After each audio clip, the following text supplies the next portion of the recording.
It's time to focus on seniors with Helping Seniors TV.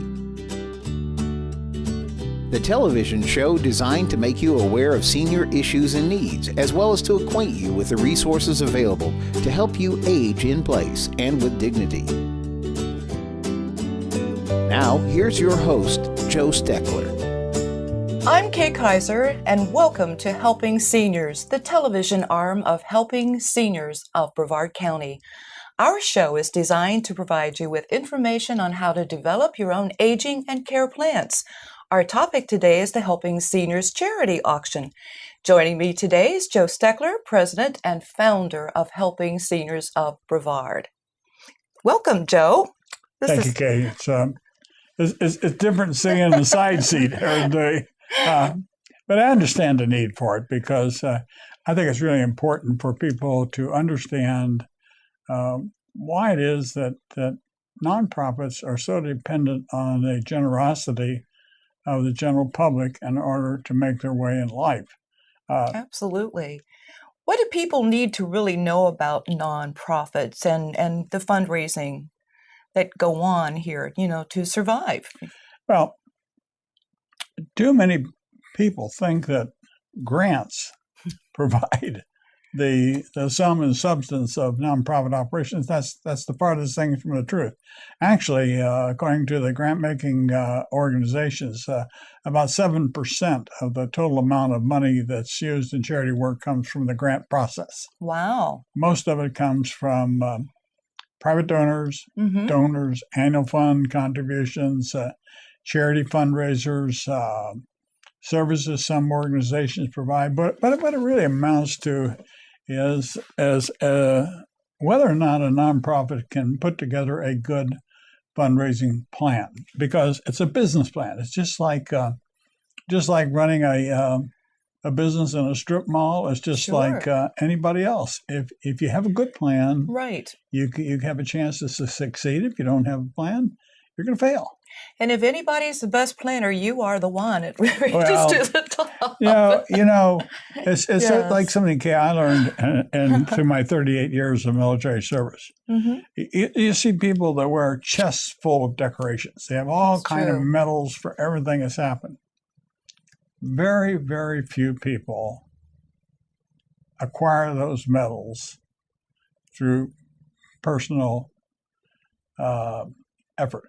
It is some of that, but a lot of it depends on how well the person that's leading the team puts the team together and what kind of support he has from the team members as to how well all of them do. Right. I've been very fortunate here in Brevard County with my own fundraising efforts. You've had a lot of experience in fundraising.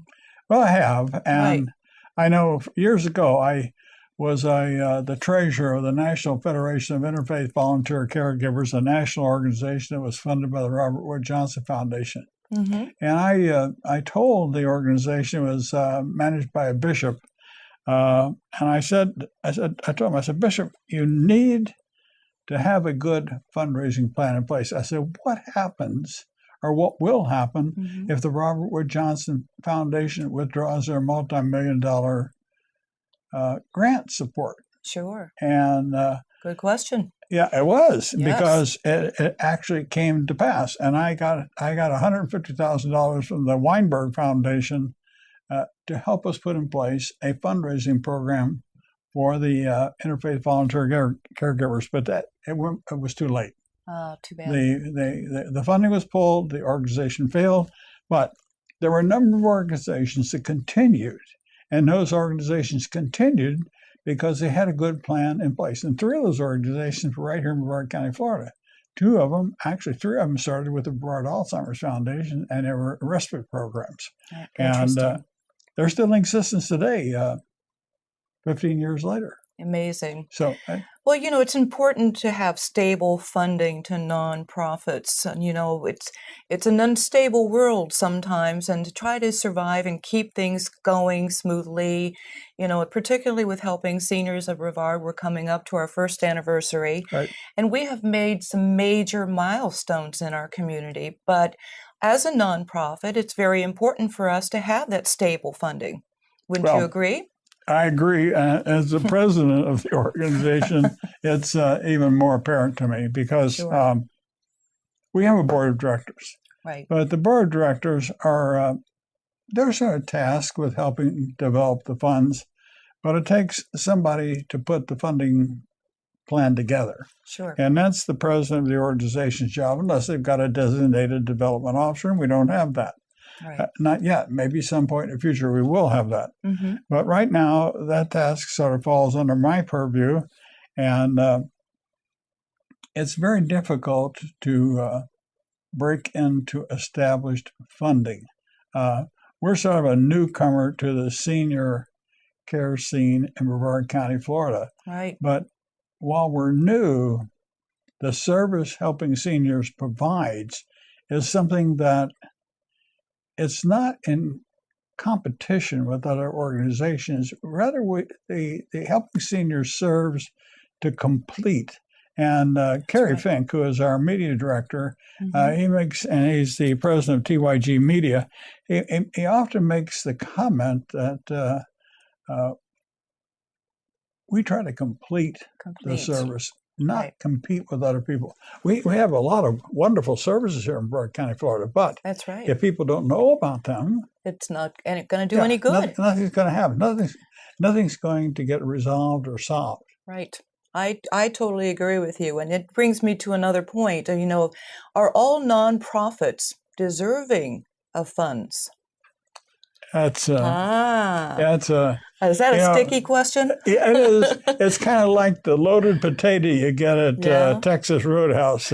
Depends on how much cheese and bacon they're going to put along with that sour cream, and whether they push the potato aside enough to put more of that stuff in there. That's a good analogy. It's like it's getting funding for a nonprofit organization is not easy. But to answer your question, I don't think all nonprofits should be equal underfunding. And that's a tough statement to make. I think that nonprofit organizations, there are several hundred of them that exist in Brevard County, Florida. Right. Many of them are not publicized. Nonprofit organizations come under about 8 or 9 different type of tax headings. Mm-hmm. And if you're a 501c3, you are exempt from paying taxes. All churches are 501c something, and they're exempt from paying taxes. Right. So the big boon to be a nonprofit organization is to escape the tax burden. Mm-hmm. And if a nonprofit organization is truly doing their job, serving people, I think the people that help support them must first and foremost recognize that the service that they do is something that is, one, needed. Absolutely. That it helps people. Right. It's cost effective. Yes. And it's something that's going to continue. It's not a fly in the night operation that's going to be here for a minute and gone and next. Right. So, no, not all nonprofits are created equal. And I think that that's the job. There really is no governing body to determine which are good and which are bad. But I would like to think that the potential funders recognize the organizations that are designed to do good, and they will be the ones that they direct their funding to. But having said that, once an organization gets state or federal funding, it's very difficult to have another organization come in and break into that funding cycle. And you're aware of that. Yes, I am. But that's something that needs to be looked at. And if we don't do a better job of appraising or apprising the state agencies, we're going to continue to waste money. And this is my big concern. That's a shame. Yeah, it is a shame because it's my concern. Here in Brevard County, Florida, 10 years ago, the community-based operation organizations got something like $500,000. Wow. And that was all. And a budget of $1 billion. Good night. Notice I said a B, not an M. Right. And Betsy Farmer, who at that time was the head of the Space Coast Center for Space Coast Early Intervention Center, okay, and for children. Betsy and I took a group of people out to the county, and that day we were able to establish a new need for seniors and children that had disabilities and Alzheimer's, and we got funding increased to $900,000. Wow. And the next year we got it increased to $1 million. Today, 7, 8, 9 years later, the funding has regressed to $500,000. And that's not right. No, that's not. Yeah. If the people are watching our show today, will go to the Helping Seniors website, and they'll pull up a show that I did as the interviewer. I did a show with Daily Bread, John Farrell from Daily Bread, and with Ben Arsdale, who was the executive director, one of the service directors at the Veterans Administration, and the statistics that those two men gave about homeless, veterans, senior needs, what is available, it's staggering. It is staggering, and all the more reason. You were even surprised today, to learn that information. And you've been in the elder market for some more than 25 years. Yes. But I've never ceased to be amazed at the very simple things we turn up that can be easily, in my opinion, easily resolved if we just direct assets. And that's where so important. Private fundraising differs from federal and state. Right. State and federal funding comes under the Older American Act or state agency grants, but they're pretty specific in how the money can be used. If nonprofit organizations have separate endowments, then their board of directors can set the guidelines for how those endowment funds are being used. And you yourself, as the information specialist at Helping Seniors, we are aware of situations where people have a great need for dentures as they get old. And there are no, Medicare does not cover eye care, or dental care, or hearing aids. Right. And as you get older, let's face it, I'm hard of hearing. I wear hearing aids. My hearing aids are $7,000 hearing aids, and I get mine through the VA.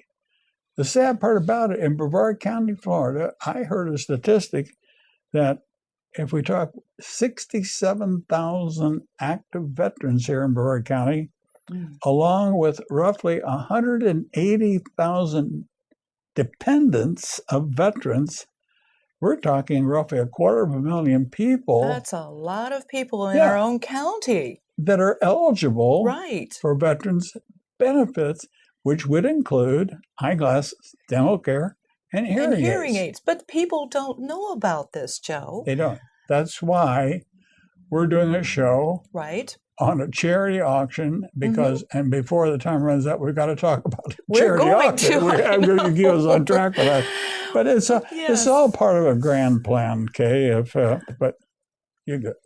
Well, people, you always say that knowledge is power. And Helping Seniors of Brevard, when we get the calls, we're always learning, just like you mentioned, the statistics in Brevard County. There's always new information, new laws, new things happening that the seniors just have no idea. And I feel in my heart, and I'm very compassionate about this, that Helping Seniors is certainly completing and assisting and helping to get that information out. And that's why we need our public's help to help us to continue our path as a nonprofit organization. So let's talk about this auction coming up. Okay. All right. First of all, I understand that it's going to be a Collectibles charity auction, and you have acquired some incredible pieces of art, Oriental Rugs. Tell me all about this. This is amazing. I am excited. I've been doing charity fundraising for 25 years. In fact, I did a seminar on fundraising for the National Federation of Interfaith Volunteer Caregivers in Charleston, West Virginia, many, many years ago, and I still have the DVD of that hour-long seminar that I presented. Wow. And the things that I talked about then, years ago, still apply today. Fundraising, for all intents and purposes, is really the same. First, you have to ask somebody. That's true. And once you ask somebody, they got to be willing to give. Right. What makes a person want to give? A good cause. Knowing that the donation that they make is going to be used honestly, effectively, and in fact will help someone. That is so important because I hear people, so many comment to me, well, I'm not sure. I want to give to this organization, but I'm not sure my money is going to be used where I really want it to be used. So you as a president of Helping Seniors of Brevard, I know that you're sincere, and that is certainly going to be an effective way of understanding. We try to make a guarantee, Kay, that all the people that assist us will know that their money is going to be spent wisely. Right. But the auction is going to be held at Holy Name of Jesus Catholic Church on 17 October. Start at 6 p.m. After the Catholic Church has a mass from 4:30 to 5:30, but the parking lot will clear out, and there's parking there for 700 or 800 cars. Wow. Okay. But if you just envision walking into a set of doors, going in, there's a table there where you take your tickets or you buy more tickets. And if you go to the right, there'll be a long hallway that has roughly 20 baskets there that we're working on, like if we get one of our tire companies to put a basket together with a set of 4 tires, a car alignment, a tune-up, a package worth $600, $700, or $800. The bidding will probably start at $300 for that. But there'll be several big wine baskets. There'll be an attorney's basket. I'm working on getting a dentist to do a dental implant package, and that's worth several $1,000s. Yes. That's to the right. To the left will be what we call our Oriental Rug Gallery. We have collected, folks, so far, as of this taping, 40 handmade Oriental rugs that have originated in Russia, Iran, Pakistan, Afghanistan, China, and India. There are all types of rugs. So far in our process of appraising the rugs, the highest appraisal so far of one rug out of 40 has been $6,000. Wow. Now, we're not going to sell it for that, Kay. It'll go for less than that. Yes. But my point is that the people that come to this auction are going to be exposed to a chance to get things they would not normally get someplace. Besides the rugs, my brother has one of an Indian arrowhead collection that is comparable to the Smithsonian's. Wow. I helped him dig up some of these Indian arrowheads and artifacts. And we're talking about digging down that far, folks, into the ground. And it takes hundreds, thousands of years to build that much soil up. I was not aware until my brother told me about the history of some of these arrowheads. Some of them date back to what they call the Palmer period, which is 8,000 BC. Oh my gosh. So imagine that. Yes. Wow. We have had another jeweler that does wire gold work. He has turned these arrowheads into a pendant and earrings. Some of them are the shape of arrowheads, other are what we call blunts. Right. And blunts could either be used to scrape the flesh off of a hide, or they could be used to knock down small game without destroying the body, so it didn't destroy the meat. Well, right there, just having a chance to bid on something that's so unusual and so unique. Imagine women who are listening to this program going around and wearing a necklace that is thousands of years old. How can anyone ever say anything like that? That's so unique, Joe, and hats off for getting it is that. unique, but we have collectibles. Bruce McCandless, who was the first man to walk untethered in space. He made the first spacewalk. He signed a picture of his first spacewalk. He's a classmate of mine from the Naval Academy. Wow. He sent that to me. I had a recruiting command during my Navy service, and we were at a recruiting station in Pennsylvania. And a recruiter walked in and handed me a file photo of the Great White Fleet, dated 1907, that President Roosevelt sent around the world with battleships. Oh, wow. Southern Photo is going to make a copy of that for me, and we'll put that in the auction. Awesome. I have World War II poster replicas. Mm-hmm. One of them is saying, as a woman in a sailor's uniform, saying, "I wish I were a man." And we're going to frame that in teakwood decking that came from the deck grates on the USS Chanticleer, which was a World War II submarine rescue ship. Wow. But it's the type of thing. And folks, everything I'm describing, the Indian arrowhead jewelry, the rugs, the baskets, not the baskets right now, but soon we'll have all these things on our website, helping seniors of Brevard.org. There'll be a tab, you can go there, and you can pull this up, and all these rugs will be appraised, and we'll have these things on there so you can see for yourself what you might want to do. But there's one I call a piece de resistance that I haven't talked about. I want to talk about.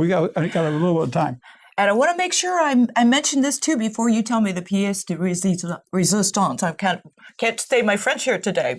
But nonetheless, how will people be able to get a ticket to the auction? They can call you at the office at 321-473-7770. And we hope that all of our media sponsors that are listed in Senior Scene magazine and on our website, we hope that all of them will have tickets for sale. And as we make ticket outlets available, we will post them on our website, and we'll get it on in Florida Today so people will see it, because Florida Today is already committed to helping us. Excellent. Excellent. But one thing that I think that is going to be very unique, when I was at the Naval Academy, how much time we got? We got time. I can talk about it. When I was at the Naval Academy, one of the coaches there was Billy Belichick. That's not the Belichick that's the coach of the Patriots. He was the father of the son, and the son is now the coach. Billy Belichick, coach today at Patriots, was a little guy when I played football at the Naval Academy. And I had another friend of mine, a fellow named Joe Tranchini, who was the quarterback of the 60 football team, and Joe Bellino, the Heisman Trophy winner, who later went on to play for the Patriots. They've all agreed, said, if you get the poster, Joe, we'll get them signed.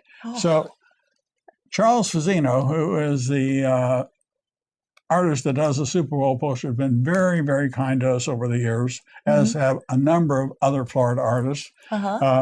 He signed some posters, sent them to me, I sent them to Tranchini. They went to Bellino. They're down at the Patriot Training Camp for signature. And Belichick said, I won't sign the posters with this caveat, unless you let me personalize them. And he says, Joe, why do you want these posters in Brevard County? I said, to help people. So he's going to put that on there and sign it, send it back to us. That is fantastic. But this Kay, it all goes back to what we're talking about. Nonprofits, fundraising, charity, getting people involved, and having a cause that makes it worthwhile. I think that the cause is the work that you do to help people through your case management, getting them help, getting them dentures, loneliness. We did one of the things that we didn't even talk about as a nonprofit. We are just today forwarding to the county commissioners 5 sets of the advocacy plan, which from the work of the Advocacy Council over the last 7 months to promote the development of an aging plan for Brevard County, Florida. And the survey needs show that 17% Yes. of the needs expressed by seniors. Over 300 seniors were surveyed. They said, we need more information. Information is key. And that's what makes Helping Seniors of Brevard so unique, because we're providing so much outreach media, this show being one of them, how we can help educate people through the various print, the radio programs that you do, Joe Steckler. It all is getting out information and then being archived on our website, helpingseniorsofbrevard.org. So somebody who is looking for a specific subject is going to be able to put in a search tab and be directed to whatever outreach media. No one else is really doing that. In addition to the fact that the results of the Advocacy Council now to try to incur an aging plan in Brevard County. No one. And we need money to survive, and that's why we're doing the auction. That's why we're doing a charity auction. Right. But the other part of the money that goes to help nonprofits like Helping Seniors is that we determined through the survey that people need a better information source. So that's why that's right. If they read the next month's issue of our newsletter, they'll see in September, they'll see a program in there called the Helping Senior Assistance Network, which we want to put together to provide a source of information and providers, service assistance, and people that will help people fairly, honestly, absolutely, and at a good price. Absolutely. Well, I'm excited about the auction. I'm excited about people wanting to help us and keeping alive here. And I want to thank you for watching today's episode of Helping Seniors, and a special hats off to Joe Steckler for putting Helping Seniors of Brevard all together.